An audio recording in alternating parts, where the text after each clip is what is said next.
What is up, fight fans? It's been a minute, but we are back with some more fight talk. UFC 290 Volkanovski versus Rodriguez. So this is a pretty stacked card. We're excited to get back into it, especially after a longish layoff. So without further ado, let's go. You know the intro. Are you ready? I'm ready. Are you ready? I'm ready. Are you ready? I'm ready. I'm ready. Let's go. What's up, brother? What's up? It's been a It's minute. it's been quite a bit, but we're back, and I've got my Corona. What you got there? I have a Golsh. Oh snap! There's no. It's just like this. But look, fancy. Oh, that is fancy. Well, I had to I'm basically Mexican now. I don't know if you remember, but living basically with a Mexican, I got to support my Mexican fighters this weekend, at least half of them, so drinking Corona tonight. Okay. I'm like, I don't even know which one it is. This one is, I think, Czech Republic. I don't know. Okay. I'll find it. Something like that. I will find out for the next time. Next time. Pretty good. At least it has a fancy. That is cool. You can reuse that, brother. Yep. Make some kombucha or some shit in there. That's just where my brain goes. I'm gonna save these bottles for you so you can make your kombucha. Yeah, that's it. Sweet. Let's start. All right. So again, we're having a 15-minute timer spread between all five fights, 15 minutes each. At the end of the 15 minutes, if we're not done with our fight talk, what happens, Alex?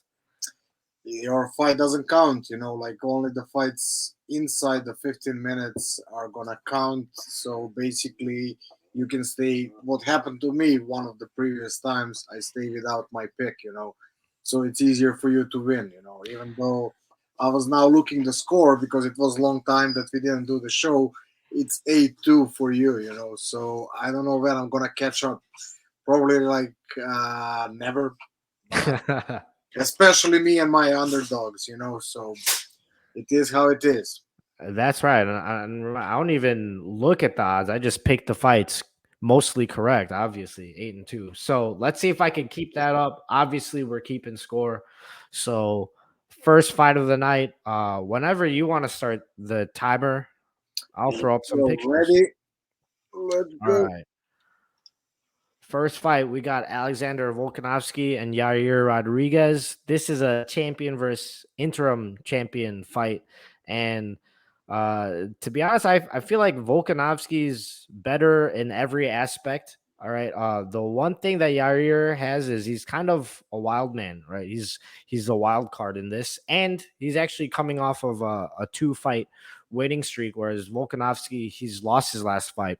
But I will say there's a little bit of an asterisk next to that because he's coming off of a loss against, some people say he's a pound for pound number one, Islam Makhachev, in a stellar performance. A lot of people actually thought he won that. So even though Volk's not coming off of a win like he normally is, I don't think you could hold that against him. He had an awesome performance. I think he's shown against like really excellent strikers like Max Holloway. He can deal with that. So if he can deal with Max Holloway, I kind of think that he could also deal with Rodriguez. He's dealt with excellent grapplers like Islam Makhachev, and while it's a very different style that Rodriguez poses, I think it's almost an easier style to prepare for what Rodriguez brings to the table. So I hate a little bit to go against the Mexican, but I gotta pick Volkanovski in this. I don't see how he loses other than like a flash KO or something. He's not gonna get submitted. He's not gonna get outpointed. Um, as the fight goes on, Volkanovski seems to just get stronger. He starts to figure you out, even against Islam. Yeah, I think he had a good start, but an exceptionally better finish. So I see it. Volkanovski probably all 5 rounds, but I know he's been looking for finishes lately. That's my time, so you could go ahead and switch that clock back over to Alex. Okay, this is switched to me. Yeah, I agree with you on this one. Like I just don't see anything that Yair can bring to the table in this one. Maybe just the flash KO or maybe not submission. I think hard. If Brian or Ortega didn't finish Volkanovski, I don't think anyone can do it in that category. And even like we saw how he deal with the Islam grappling, and I don't think there is a chance to for him to be submitted. Everything is possible, but like I think that the odds are pretty bad for that. Um, Also talking about the odds, he's pretty heavy favorite. I think it's like minus 400 something against plus, yeah, minus 380 plus 160. So I want to say also that this card is so bad for betting. But let me get back to my match so my time doesn't run out. Um, yeah, I think Alex will just like do what he does every time.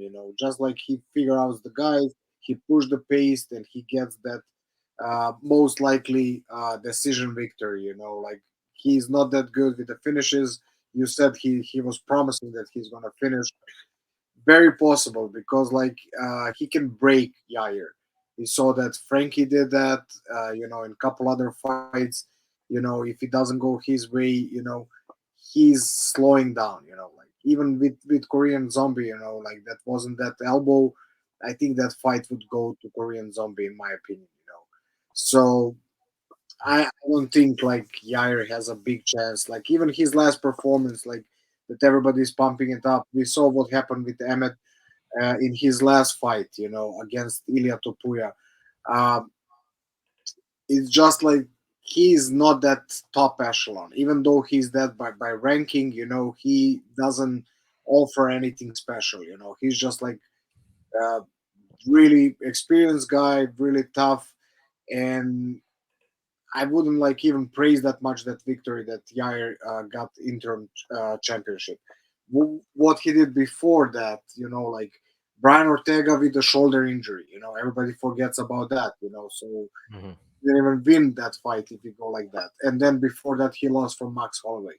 So I think every time and there is like a high level guy, if there is no luck, like a shoulder injury, Yair will lose. But like only what keeps him on the top and is that flashiness, I think, and that's what put him in the title contender. And luckily, he managed to won that interim championship. That's it. Damn, a little harsh words. All right. He has to get lucky. And if he doesn't get lucky, he'll lose. You heard it here first. All right. Yeah. But on to the next one. We got Brandon Moreno versus Alexandre Pantoja. This is a rematch. This is actually a rubber match. Pantoja's beaten Moreno twice, and I think that's got to give him a lot of confidence going into this one. But there's something about that confidence that you get like after getting that championship belt. A lot of champions have talked about this where it's just, their focus, their dedication, and their confidence is on a whole nother level after getting that belt. I think that's where Brandon Moreno's at. Those two losses, I want to say the last loss is 5 years ago to Pantoja. So he's very much a different fighter since then. And the first loss to Pantoja, you won't even find on his professional record. That was in the Ultimate Fighter. So how much of that will play technically? I don't think that much. Maybe mentally, Pantoja is going to be coming in more confident than his other opponents, but I don't think that will be too much of a factor. Another thing is like as of lately, Pantoja, he's won 3 in a row, but I think in some of those fights, he's kind of not gassed out, but he seems to get a little bit tired in there, a little bit dropping his hands, a little bit gassed. And I mean, he finds a way to win anyway, so you can't really hold it against him. But against Moreno, you're going to have to go a full 5 with a full gas tank. And I don't recall if Pantoja has gone 5 rounds, at least in the UFC. So he's got the experience advantage, he's got the championship advantage. I think technically he's proven himself to be a better striker nowadays, a better grappler nowadays. I don't believe he was a black belt just yet the last times that he lost to Pantoja, and he certainly is now. So he's been looking really impressive. I think he's going to keep that up. And yeah, there's not too much else to it. You've seen them fight before, but they're different fighters nowadays. At least Moreno is. I don't know that Pantoja's change that much. You know, he's got the submission threat. He's got the takedowns, takedown attempts to get to the back. You know, that's actually how he finished Moreno the first time. But I think Moreno is going to be ready for that. It's going to be a lot harder to get him down, get to the back, and he's going to have to scrap. And I think that's where Moreno's going to win. How do you see it going, Alex? I think this is the only fight that we did opposite pick. I just think like on mental aspect. I think also something is happening with Brandon and switching the camps lately. And like 2 times he lost from this guy, so it's gonna be a big pressure on him. Even though he's a champion now, and like mentally he's probably much stronger. I took that in disadvantage for him. And I need to pick one underdog. And Mm. for me, I think this is the best one. I think Pantoja will be much more hungry. This is the best opportunity for him to win the title. I think if he doesn't win this one, I don't think he will see another chance. He's like how old? 33. In that category, that's already like, let's say, you're getting old if you're not old already. So I think he will come super motivated. And I think he can utilize his grappling. Like he's so amazing when he gets the back, when he gets the position, and he's really aggressive with that submission. So I'm like thinking maybe like he can even uh, finish Brandon Moreno and get the submission. That's it. Well, first that would be a crazy win. I can't remember the last time Moreno's been finished, but I mean, if Pantoja can do that, that opens up a whole lot of matchups over at flyweight, which I think is much needed. But enough about that fight. Going on to Robert Whitaker versus Dricus Du Plessis. This is a interesting fight in that the winner is most likely going to get the title fight. One, because Robert Whitaker deserves it. He's the best middleweight in the division, other than the champion Israel.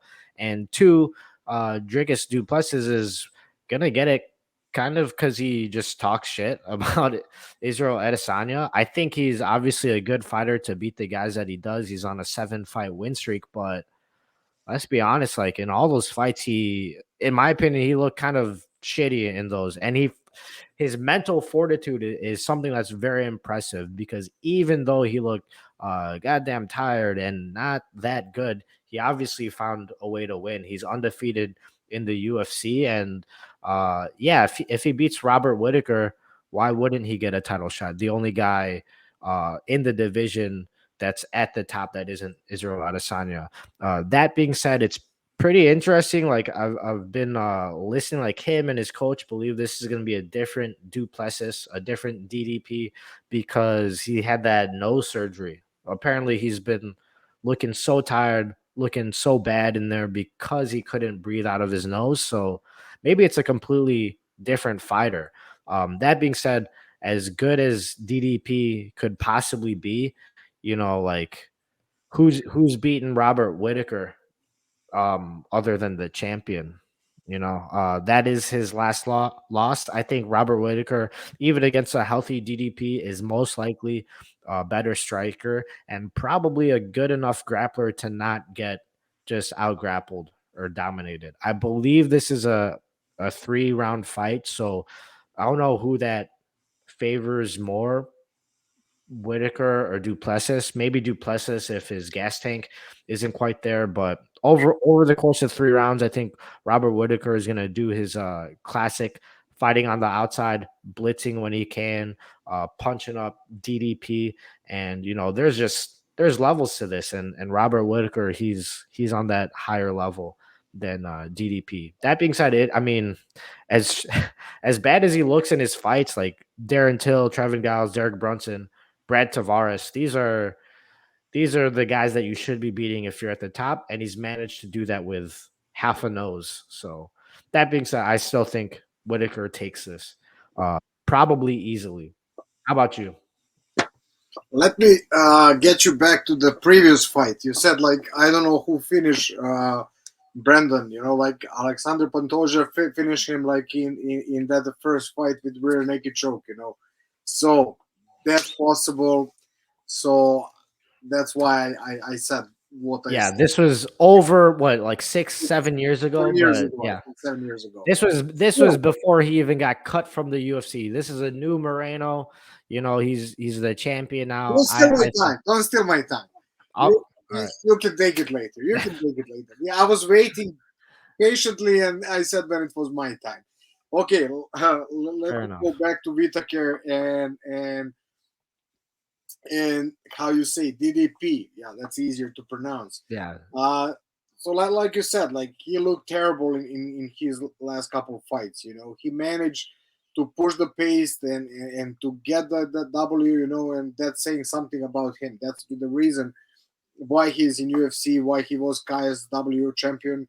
You know, but we're talking about Robert Whittaker, you know, like who was the champion, who is always when he comes he performs. You know, he was outclassed only one time by Adesanya, you know, because he didn't adapt good to the style and he really overcommitted in the second fight. He had much better performance, you know, and like what's the other time that we saw Robert Whittaker not performing if you don't count him in 170, you know.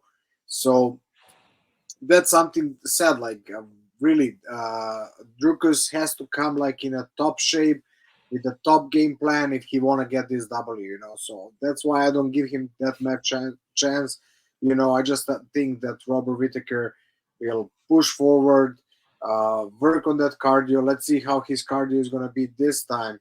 You know, but like what I saw from him in last couple fights. You know, I think this is like a huge bite for him, and I think he's gonna choke out like he did a couple times before, but just this time he's gonna be beaten. You know, he will not be managed to come back because, like, let's say even Darren Till, you know, it was back and forth, and that's not Darren Till few years ago. You Mhm. know, this is the Darren Till who went to vacation. I don't know what happened with him. You know, and also like Derek Brunson, you know, it's a easy matchup, you know, if he doesn't manage to grapple, you know, with you.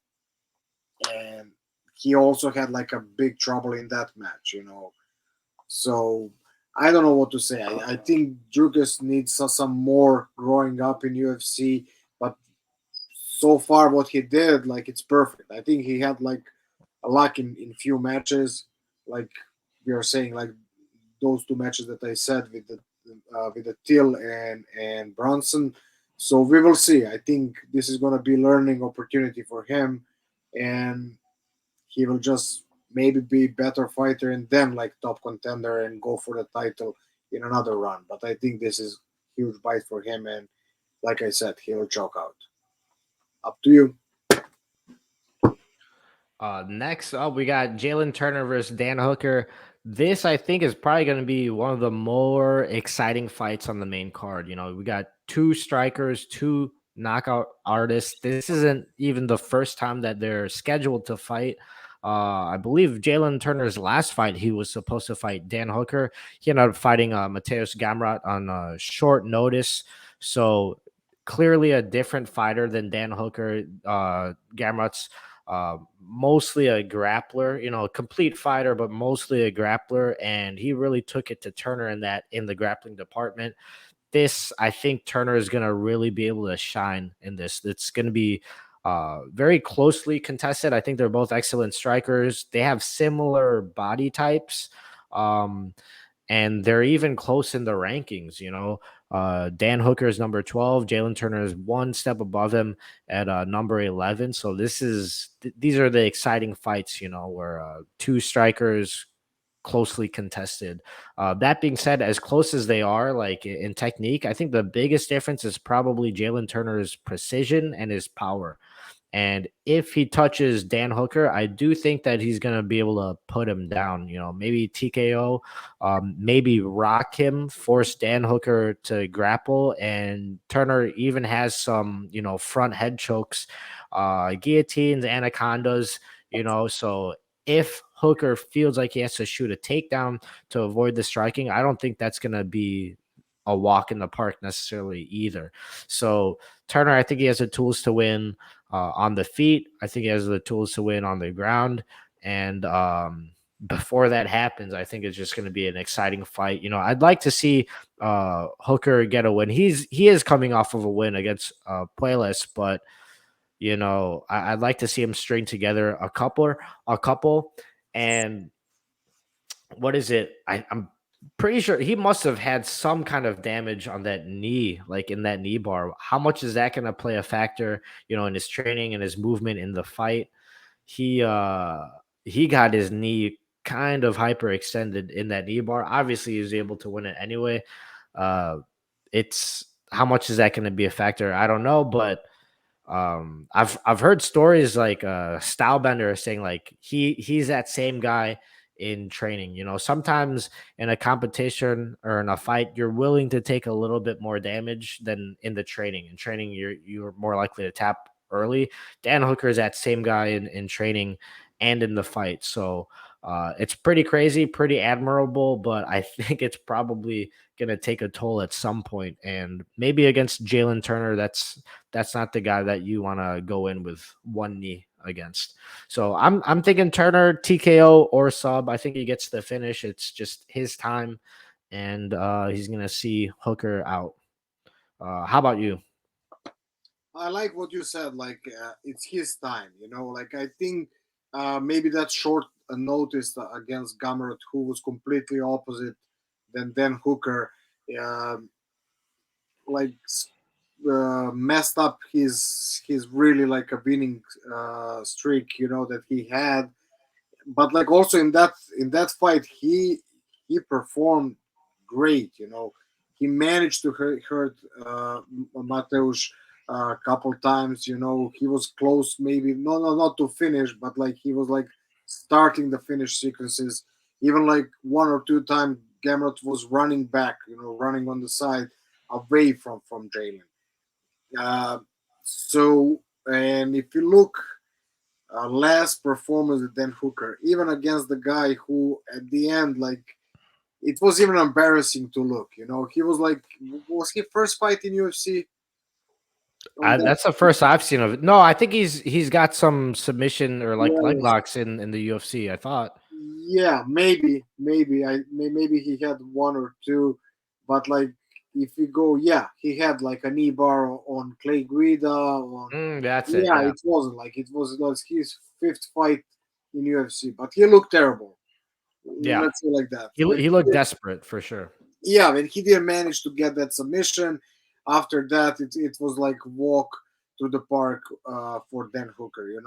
Was it like too much for Puelles to get like in that main event or main card? I cannot remember now what was it, but just like it looked bad. He didn't even look like a complete MMA fighter. It looked like you throw the grappler over there overnight, and just like he couldn't figure out what's going on. So I wouldn't even put that like he's getting back. If you saw like that finish that he had after that adventure in 145, it's Mhm, really question where is Dan Hooker. But like mhm. also fight before that he had fight against Islam. So and before that he had only top dogs. So he has experience. He has that mileage.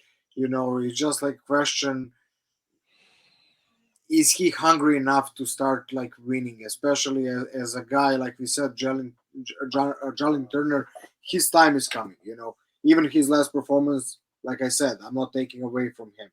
So I really don't see how Dan Hooker can win this one. Like you said, power of Jalen, precision, combination that he put out, and also if we go, he's southpaw, and we saw what Brendan Allen did to him, who has also southpaw stance. I guess like it's just like not working for Dan Mhm. Hooker when he has a southpaw in front of him. So I think it's gonna be pretty dominant win for Jalen Turner. Especially I think he's coming mm, with a vengeance after his last defeat. That in my opinion it was so close to be a victory. Up to you. Yeah, it was close. It was a split decision loss, actually. So it could have gone either way, especially when it's the split decision. But next fight, Bo Nickel versus this dude that doesn't even have a picture. This is his UFC debut. He's taking it on less than a week's notice. He was supposed to fight the one of the Ultimate Fighter winners. I forget his name, and that's exactly what the UFC is aiming for. Giving you Bo Nickel fights against whoever the fuck. I mean, this guy's undefeated. He could definitely win this fight. Every fight is winnable, but you know what I think about Bo Nickel? I think he's the next champion. I think he's, you know, just being fed these guys to gain experience. He's got all the tools to win. He's got power in his hands. I think good striking, maybe a little bit wild at times, but he's got the grappling and actually the submissions as well to back it up. He's got a high level wrestling pedigree. Penn State D1, probably the best wrestling university or college in the country right now. So and it's he's doing really well with it. Some of these high level wrestlers, they go in there and because they're so good at dictating the position, getting on top, they really never take advantage of like the guard or the bottom positions of jujitsu or the submissions. And that's exactly what Bo Nickel's doing. That's why I think so highly of him. Not just because he's winning, but it's how he's doing it with the skill set that he has. He's still learning and still embracing all of the ways to win in MMA. So I think if he slips on two banana peels, he still beats this dude. And he's probably going to submit him while he's doing it. So I'm excited for this. I know I said the last fight is probably going to be the most entertaining because it's a striking battle. But this fight, the first fight of the main card, is what I'm most excited for, actually, is Bo Nickel back in that octagon, making his way up the rankings, starting with this guy who doesn't have a picture. So, this is this has got to be the biggest underdog on the card. I'd be very surprised if there's a bigger underdog or a bigger favorite on the card. So, not much to say. I think it's the Bo Nickel show in this one. Um, TKO sub. I don't think it gets outside of the first round. That's just how offensive and effective Bo Nickel is. But if it does, it would be interesting to see his gas tank. Sometimes you get these guys who finish these fights quick, and that's kind of a question mark is the gas tank, especially a wrestler who's used to these 3 minute periods, 3 minute rounds. So let's see how he paces himself, if he has to pace himself. If he loses a fight on his way to that championship, it's probably not going to be against Val Woodburn. That's my opinion, though. But how do you see it going? I think there is a picture on the next slide, so you can see the guy if you didn't. Okay, Big boy. yeah, is this Naga belt or from his organization? Nah, bro. This is combat something. Combat. Okay, okay. I I'm thought. I'm sure he could tear it up in a Naga, though. I'm sure. Yeah, he is pretty stocky guy, like, Yeah. and I mean, like, maybe there can be a surprise. Like later, you're gonna see I didn't even put Bo Nickel on on our betting parlay. I don't want to have that minus 2400. I'm not putting even like $10 on that. It's just like I said, there is always a chance. Uh, but I think for the our friend that jump in the short notice, uh, there is no much chance. Like even he's punching like it's wild. Um, he doesn't have a KO power. He has heavy hands, but he doesn't have a KO power. And you can see his punches. And I think Bo Nickel is just like technically like how much even he improved in stand up. Even like you say, sometimes he goes wild, but like I don't see the threat here, because like you can see that punch and it's gonna be hard to knock him out. Otherwise, like what I saw from Val, uh, he's not good against the cage. He doesn't have like that good wrestling. He's just like a powerful guy that overwhelms guys that he's better at. Now, on the technical level and what we saw and what you said about Bo Nickel, how he's improving in every segment, not just like typical wrestler. I think there is no chance. That's why I'm gonna go with Bo Nickel, but like I said, we don't have it on our parlays, not even on yours, because always something can happen. Like those uppercuts, maybe that can only. I think from the all punches that I saw that Val is using, maybe that uppercut can spoil the night. Let me just let's go like that. I'm giving him a chance. That's the only, and not even puncher's chance, just uppercut chance. If Bo makes a big mistake, and because I don't see with any other punch that he can really hurt him. That's up for me. I guess we're good on time, huh? I'm good on time. I just want to add, it's interesting. I'm seeing this. I don't know how this works, but it's saying he's number 2 in Florida. The ranking for Woodburn. So I mean that's interesting. I know Florida has got a lot of fighters. I know Bo Nickel also trains sometimes in Florida, although now at Penn State they also have kind of like a American top team thing going there as well. So how much is he going to Florida? I don't know. I wonder if these two have crossed paths somewhere in some room. But either way, it's probably not going to be enough.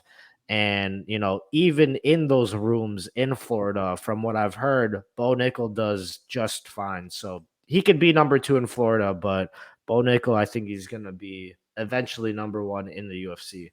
But yeah, that's it for our picks. So what else do we got here, Alex? Uh, yeah, we just have like total. What did I put that? I think I don't know. I put the all wrong. right. Bro, We're we're a little rusty here, but I think this was supposed to be the picture of our picks, and what? I don't know. I took that so I can know like what the result was last time. Oh, okay. This is the last one. All right. No, So that was the last one that we did together. And then like I think 288 you did by yourself. mhm. Yeah, but you can skip that. Yeah. Skip So that. she just needed a reminder. I'm winning by a large margin, and here, if you look at whose picks are these? I think that's Oh, these must be mine because I picked Moreno. So if you go with my picks. That's a juicy hamburger right there. That's a juicy hamburger with 2 sides of fries. If you put $10 on my picks, you're looking at $32. That's a $22 winnings right there. amazing. So Wow, if you go with Alex, I'm not much better. You have for two. a little bit better, a little bit better. You could take the girl out McDonald's. Yeah, I was putting also like I just tested like if you put Bo Nickel on, let's say, on all my picks, and I even have more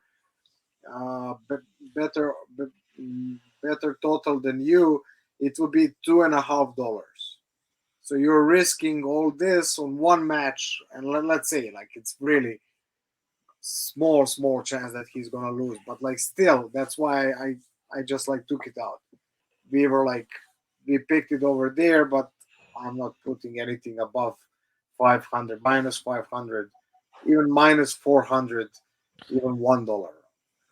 I will say though, we're giving him such a small chance of losing Bo Nickel that if he does, we do have to clip all of this shit just to see. Crazy shit happens. Usually this is not the type of fire that he would lose to, but you know, And I called it. I call the uppercut. Okay, yeah. Now you're almost hoping for an uppercut at this point. Maybe I'm gonna put $10 on Volk. Yeah, might as well. There's more to win that way. But yeah, any closing remarks for this one? You know, it's been a minute since we've done these. No, I'm glad to see you. I think we didn't even talk till 2 days, 3 days ago when I said, "Bro, are we back on or what?" Yeah, I mean, little shit here and there in the group chat, but yeah, I Yeah, haven't seen you, haven't talked. But yeah, it's nice to see you, man. yeah, nice to see you. I guess we needed a break from each other. It was like Yeah, we every needed a weekend. break. We needed a fucking stacked card because these past cards have been, come on, these have been kind of whack, kind of weak. But you know, this is a good card to get started back on. Yeah, I think now what we said we're gonna do just the big ones, to get back in the groove. And Yeah. that's it. Like I think it was hard. I couldn't even find my headphones. Like I was like, "Where's my stuff?" But we are back. Yeah, last weekend I did pretty good. Only the main event, Albus screwed me over for good winning. It Mm. was like I really thought, and I don't know. Did you have a chance to watch it? I just saw the Strickland fight. That's the card you're talking about, right? Yeah, yeah, I saw that. That's funny. I'll tune in for Sean Strickland. That dude's a character. yeah. He is, and he did amazing. But like you saw the cardio on Abus, like because I know and I know stories from him because he trains in Europe, in Germany. Like, and they say that he's one of the biggest talent ever. And I don't know. Like honestly, like I was seeing him like he was underdog, like I think plus 200 something or something like that. Hmm. I was like, yeah, this is good. I put like some money on him, and I didn't even go what I usually go minus 3.5, 4.5, 2.5, 1.5. I made a mistake. I went only minus 3.5 and 4.5, and I won there Hmm. pretty solid. But like I was like, yeah, I throw some money on him, and then like I was like after first round, I was like, yeah, that's it. Second round, guy just left. I don't know. I was really thinking this is a fixed fight, like because he just raised the odds and then he didn't show up. Uh-huh. I don't know. Like it's crazy. I cannot believe that he gassed out in one round. I wonder, man. We haven't heard that much about these investigations into the UFC and the athletic commissions. It's been kind of quiet, but now that you mention it, it would be kind of interesting to see how that shit goes down, you know? Yeah, I actually I didn't follow the odds, like how much it changed after the Mhm. first round because I already put the money and I didn't. I was like, that's it for me for tonight. So I didn't saw. Usually, like I'm always like, if I'm live betting, I'm always following like when it's gonna change. But like this, I was like already done for that night. And honestly, I didn't saw it, but like it's really interesting to know how much it changed, and then like even the character changed. He didn't show up, Mm. Yeah. So even my friend was like saying, like, because we were watching together, he was like, this guy sold the fight. Well, what happened? And he's really, you saw how technically he's good. He had a perfect game plan, everything, and just like, Uh we'll see. I want to know where James Krause was during this fight. What was he up to? is he in prison already or not? Dude, I don't know. I thought he was just banned. I don't know if he's doing time for that shit. We Cause need to it's investigate. I don't know. There was no news, at least nothing that I saw. yeah, it's kind of hush hush. So I don't know. I'm very interested though. Yeah, okay. Now we are back in the game and we will follow a little bit more the news. Yeah, and for the next time, we're gonna prepare the news too. For this time, Yeah. you can just see our guys, our beautiful faces, and us trying to get back into it. Yep. All So right, brother. Ciao. That's it for tonight. Stay tuned, y'all. have a good night. You too.